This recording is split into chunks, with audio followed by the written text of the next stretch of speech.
अंबिकापुर नमना कला में रहने वाली युवती से दुष्कर्म करने वाले आरोपी को पुलिस ने गिरफ्तार कर लिया है। पुलिस के अनुसार दुष्कर्म का विरोध करने पर आरोपी सत्येंद्र मिश्रा उर्फ बिहारी ने उसके साथ मारपीट की और फरार हो गया।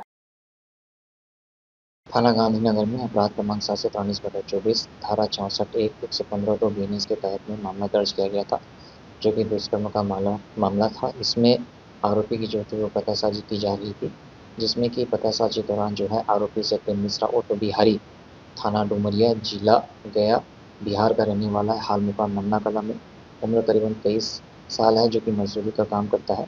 इसको गिरफ्तार करके न्यायिक अदालत में भेजा गया। जो कि शारीरिक दुष्कर्म की घटना हुई है। शारीरिक दुष्कर्म के बाद में आरोपी ने जो है वो पीड़िता के चेहरे पे भी पीठ से जो है वो चोट पहुँचाई है, जिसके संबंध में अपराध दर्ज किया गया है।